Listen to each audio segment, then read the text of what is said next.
नमस्कार दोस्तों, mains master series में आपका स्वागत है। आज का हमारा टॉपिक है स्ट्रेटेजिक पेट्रोलियम रिजर्व, यानी कि सामरिक पेट्रोलियम भंडार। छोटा सा टॉपिक है लेकिन इम्पॉर्टेंट है। इम्पॉर्टेंट इसलिए है क्योंकि सरकार इस पर बड़ी तेज़ी से काम कर रही है और आपको पता होना चाहिए। वैसे आप इसे नोट करेंगे, आप इंट्रोडक्शन में इसे लिखेंगे कि हमारे यहाँ जो पेट्रोलियम आता है, मतलब जो ज़रूरत है उसका 80% से ज़्यादा हम आयात करते हैं। तो इस लिहाज से देखा जाए तो ये जो भंडार है काफ़ी ज़्यादा इम्पोर्टेंट है हमारे लिए। इसमें आपको एक तथ्य याद रखना है, कुछ जगहों पे कर्नाटक में, उड़ीसा में, कुछ जगहों पे सरकार ने ऑलरेडी भंडार बना दिए हैं, वहाँ पे पेट्रोलियम रखा जा रहा है। कुछ जगहों पे प्रोजेक्ट अभी काम चल रहा है। इस तथ्य को आप याद कर लेंगे। प्री के लिए भी इम्पोर्टेंट है, मेंस के लिए। यहाँ नहीं लिखा गया है क्योंकि यहाँ पे मोटे तौर पर एनालिसिस की बातें हैं। इसलिए भी नहीं लिखा गया क्योंकि इसमें अपडेट होता रहता है। कुछ जिस पे काम चल रहा है हो सकता है मेंस देने समय उस समय तक वो बन चुका हो, और यहाँ आपने पढ़ा कि अभी तो काम चल रहा है, इस पे अभी हुआ नहीं है, तो वो गलत हो जाएगा। तो इस तरह की दो बातें आपको याद रखनी है। पहली बात कि 80% से ज़्यादा हम पेट्रोलियम को आयात करते हैं जितनी ज़रूरत है, और प्लस कहाँ कहाँ पे पेट्रोलियम भंडार बनाए जा रहे हैं, स्ट्रेटेजिक पेट्रोलियम भंडार। ठीक, क्या है ये? सिंपल सा समझिए कि ज़मीन में ना, ज़मीन के अंदर गुफाओं में खोद के गड्ढा बना दिया जाता है और उसी में पेट्रोलियम को रख दिया जाता है। सिंपल सी बात है। ठीक, ये लिखा है कि पृथ्वी की सतह के नीचे गहरी गुफाओं में भंडारण होता है। ठीक है, और भविष्य में अगर तेल की आपूर्ति में कमी होती है तो उसमें सहायक, भाई जाहिर सी बात है, इसीलिए तो हमने रिजर्व करके रखा है। बात यह है, प्रश्न यहाँ से बन सकता है कि इसकी ज़रूरत क्यों है, क्या फ़ायदा है इससे।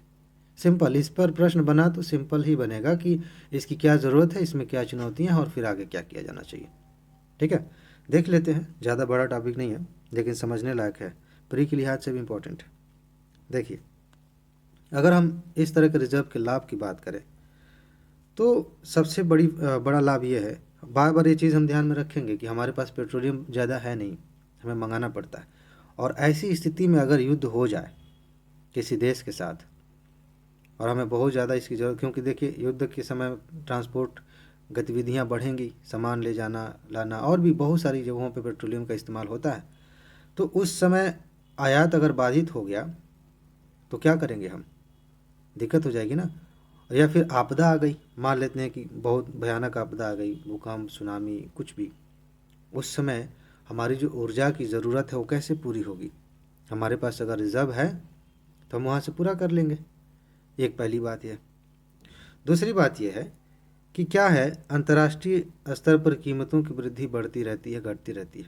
अभी तो कम हुआ था कोरोना महामारी के दौरान, लेकिन आप देखें कि 70 के दशक के आसपास बहुत ज़्यादा कीमतें बढ़ गई थी। तो उस चक्कर में दुनिया में बहुत सारी व्यवस्थाएं बदली गई कि जो पेट्रोलियम निर्यात करने वाले देश हैं वो तो मनमानी कर रहे हैं। तो ये सिचुएशन कभी भी बन सकती है, और फिलहाल इसलिए भी बन सकती है क्योंकि पेट्रोलियम का जो रिज़र्व है वो सीमित है। आने वाले कुछ सालों में, 15, 20, 30 सालों में पेट्रोलियम ख़त्म होने की कगार पर जाने लगेगा। फिर क्या करेंगे? तो कीमतें बढ़ेंगी। अब कीमतें तब बढ़ेंगी, देखिए अभी एक और एंगल है ना, नए नए रिसर्चेज हो रहे हैं। हो सकता है कि ऊर्जा के नए स्रोत मिल जाएँ तो कीमतें नहीं भी बढ़ सकती हैं, लेकिन अगर कीमतें बढ़ी तो क्या करेंगे? हमारे पास होना चाहिए, तो वहाँ से हम बैलेंस बना लेंगे। ठीक है, एक लाभ हो गया। बाकी क्या है कि अगर हम भूमिगत भंडारण करें अंदर, ज़मीन के अंदर, तो उससे जो व्यय है रख रखाव का वो कम आता है। और उसमें क्या है, ज़मीन के अंदर रखा हुआ है, ना ज़्यादा सिक्योरिटी की ज़रूरत है और ना ही बाकी चीज़ों की। तो वहाँ पे रख रखाव का जो खर्चा है वो कम होता है बाकी बाकी की तुलना में। अगर आपने टैंकर लगा दिए सतह के ऊपर ही, तो कई सारी चीज़ें हैं, डर रहता है कहीं उसमें आग ना पकड़ ले, कहीं कुछ कुछ आगे टकरा ना जाए उससे, और भी सिक्योरिटी की समस्याएं हैं। ज़मीन के अंदर है, कोई उतनी दिक्कत नहीं होती। ठीक है, ये देखिए एक और चीज़ है, एक मिनट, एक और बात है कि अगर गहराई में भंडारण करते हैं आप ज़मीन के अंदर खुदाई करके, तो बहुत ज़्यादा भूमि अधिग्रहित करने की ज़रूरत नहीं पड़ेगी। जैसे सामान्य तौर पर अगर हमें कहीं प्लांट लगा के कहीं वो रखना है उसे, वहाँ पे बड़ी बड़ी टंकियाँ बिठानी हैं, तो ज़मीन चाहिए, वहाँ पे अधिग्रहण करना पड़ेगा। लेकिन ज़मीन के अंदर खुदाई करके रखना है तो उसके लिए अधिग्रहण की ज़्यादा ज़रूरत है नहीं। समझ रहे? जैसे मान लीजिए कि आपके शहर में मेट्रो मेट्रो बननी है, मेट्रो ट्रेन चलेगी, तो अगर वो ट्रेन ऊपर ऊपर जा रही है सतह से, तब तो बहुत ज़्यादा अधिग्रहण की ज़रूरत पड़ेगी, काफ़ी खर्चा आएगा। लेकिन अगर अंडरग्राउंड जा रही है ट्रेन तो उतनी दिक्कत नहीं होती। वैसे ही यहाँ भी है, तो उसका अधिग्रहण नहीं करना पड़ेगा और सुरक्षा का इंतजाम भी उस तरह से नहीं करना पड़ेगा। ये सारे फ़ायदे हो गए। लेकिन सबसे ऊपर आप लिखेंगे, जिसे आप हाईलाइट करेंगे, वो ये है कि हमारी जो ज़रूरत है उसके लिए हम दूसरों पर निर्भर हैं, और इससे निर्भरता काफ़ी हद तक कम होगी। इससे हम मजबूर नहीं होंगे किसी देश की पॉलिसीज़ को मानने के लिए। कोई मान लीजिए कि हम सऊदी अरब से बहुत ज़्यादा मंगाते हैं, निर्भर हो गए उसी पे, और उसने इसी का बहाना लेकर के हमें एक तरह से कहें कि मजबूर करना शुरू किया कि आप ये काम करिए, ऐसे करिए, तब हम आपको देंगे, तो समस्या है। लेकिन अगर हमारे पास बहुत ज़्यादा भंडार है तो हम कहेंगे ठीक है, हम अपने हिसाब से चलेंगे, हम मजबूर नहीं हैं। समझ रहे हैं? ये चीज़ आप पहले लिखेंगे, बाकी ये सारे लाभ तो हैं ही। समस्याएं भी हैं, कुछ कुछ दिक्कतें हैं। हो सकता है कि एक एंगल नया बन जाइए और यहाँ से प्रश्न पूछ लिया जाए। अगर नहीं भी बने ना, तब भी आप बताएंगे, जहाँ स्कोप रहेगा आप बता सकते हैं कि समस्याएं भी हैं इसमें, चुनौतियां भी हैं इसमें, और वो क्या हैं। देखिए, पहली बात यह है कि पारदर्शिता के अभाव के कारण समय पर उपयोग में कठिनाई। इसका क्या मतलब? सिर्फ भंडार रख देने से क्या हो जाता है? जब उसके इस्तेमाल की बात आएगी, जब उसके यूज़ करने की बात आएगी, तो कैसे यूज़ किया जाएगा, कौन फैसले लेगा, कैसे वो मतलब वहाँ से बाहर निकाला जाएगा, इसके संबंधित क्या नीतियाँ हैं, इसमें कोई पारदर्शिता है कि नहीं, कोई स्पष्टता है कि नहीं। अगर ये नहीं है, सिंपल प्रोसेस नहीं है, तो भंडार रख के भी क्या करेंगे, दिक्कत है ना। तो उसमें कठिनाई आ सकती है। इसके अलावा मिलती जुलती बातें हैं, अन्य देशों में स्थापित करने की भी बात कह रहा है सर, मतलब भारत कह रहा है। जैसे सऊदी अरब में हम सोच रहे हैं कि वहाँ भी हमारे स्ट्रेटेजिक पेट्रोलियम रिजर्व होने चाहिए, और देशों में भी। तो वहाँ क्या है, अगर वहाँ हमने रख दिया तो कई सारी भू राजनीतिक जोखिम है। पहले तो यही है कि अगर उस देश के साथ हमारे रिश्ते ख़राब हो गए तो हम क्या करेंगे।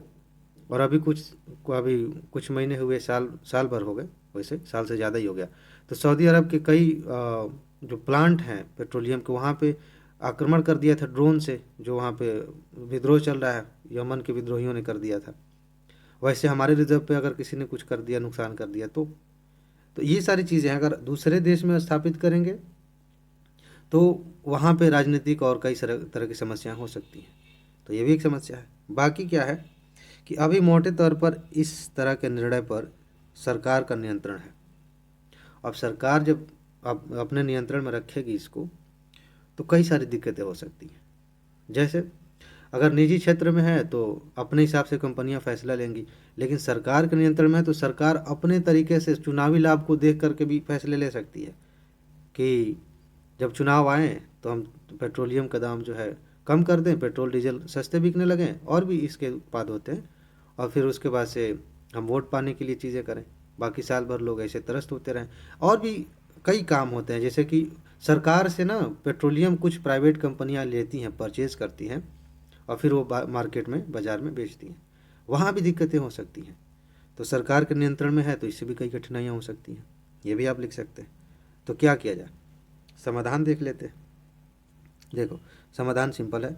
जो भी अभी हमने बात की ना, पारदर्शिता जहाँ नहीं है वहाँ पारदर्शिता होनी चाहिए। कौन फैसले लेगा, कैसे फैसले लेगा, कैसे भंडारण होगा, कैसे उसे रिलीज किया जाएगा, ये सारी बातें, ठीक।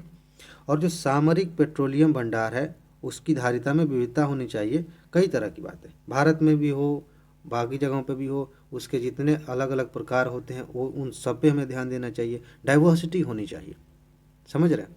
इसके अलावा जो स्वामित्व की बात है, जो समस्या वहाँ पे है, उसमें भी विविधता होनी चाहिए। सिर्फ सरकार के स्वामित्व में बातें नहीं होनी चाहिए। फैसले लेने हो तो सिर्फ सरकार नहीं लेगी, उसमें निजी भागीदारी भी बढ़ाई जानी चाहिए, ठीक है। ये सिंपल सी बात है, इतना आप याद कर लें, इतना समझ लें, आपका काम हो जाएगा। अगर सामरिक पेट्रोलियम भंडार से प्रश्न आया तो इससे ज़्यादा के नॉलेज की रिक्वायरमेंट है नहीं, ठीक है। इससे ज़्यादा समय नहीं लगाना इस पर। तो इसमें इतना ही है। अपना ख्याल रखिए, मस्त रहिए, मुस्कुराते रहिए, अच्छे से तैयारी करिए। फिर आगे मिलते हैं। नमस्कार।